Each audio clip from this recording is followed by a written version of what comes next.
accidentally worn a dress belonging to my deceased older sister, Gwendolyn Stokes, to a family banquet. Because of that, my husband, Thomas Torres, goes quiet with fury. He then sentences me to a punishment of kneeling in the snow for 3 long hours. The blizzard chills me to the bone. My son, Robin Torres, makes fun of me while hurling snowballs at me. No matter how much you dress up, you'll always be a phony. Don't think you can go around replacing my mommy just because you've changed into her dress. As I stare at Robin's face, which bears some resemblance with mine, I feel my heart breaking. He has no idea that I'm his actual mother. On the year Gwendolyn passed away, Thomas, who drank himself into a stupor, mistook me for her. That night, he kept moaning Gwendolyn's name and whispering sweet nothings to me. That was how I got pregnant with Robin. Thomas has forbidden me from telling anyone the truth. On the other hand, I can't bear to leave my own child alone. So, I begged Thomas repeatedly to let me stay in the Torres residence. During my stay here, Thomas gives me the cold shoulder all the time. Only when he needs to vent his desire does he seek me out. What I didn't expect is that Robin hates my guts as well. Not only does he keep pulling pranks on me from time to time, but he also curses at me. Shameless women like you have no right to stay in my home. Once I grow up, I'll definitely kick you out. Now, I can finally respond to him. Oh, I don't have to wait for you to grow up at all. Tomorrow, I'll pack my things and leave. I no longer want to remain as someone else's replacement and continue living a life of humiliation. This time, I'm going to pursue a life of my own.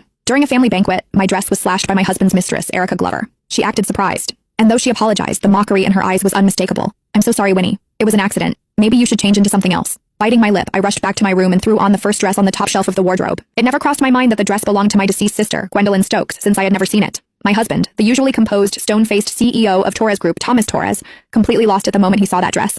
I was forced to change out of Gwendolyn's dress before being made to kneel in the snow for 3 hours straight, in nothing but my torn, ruined dress. The heavy snow was bone-chilling, making it hard to even breathe. After what felt like an eternity, a child's soft voice reached my ears. Who said you could wear my mom's dress? You deserve to freeze to death. I opened my eyes with effort and saw my son, Robin Torres, right in front of me. Suddenly, a huge snowball slammed into my body. The sharp pain knocked me off balance, and I collapsed straight into the snow. No matter what you wear, a fake will always be a fake. Don't think you can replace my mom just because of what you're wearing, Robin shouted while pelting me with more snowballs. Looking at the face that was so similar to mine made my heart ache as if it were being stabbed. Robin didn't know that I was his real biological mother. He had always believed that his birth mother was Gwendolyn. In his eyes, I was just a vicious woman trying to take his real mother's place. A shameless woman like you doesn't deserve to stay in our family, he yelled. When I grow up, I'll kick you out. A burning pain rose in my throat. I struggled to pull myself up, brushing the snow off my body. 5 years ago, I had been on my knees outside this villa for 3 whole days, begging Thomas to let me in just so I could stay by Robin's side and see him a little more. But as I stared at the look of disgust on Robin's face right then, everything I had endured felt utterly meaningless. You don't need to wait until you grow up. I gave a faint smile, deciding to pack up my things and leave on my own tomorrow. I was done being a substitute, done living a lowly, humiliating life. This time, I was going to live a life that was mine alone.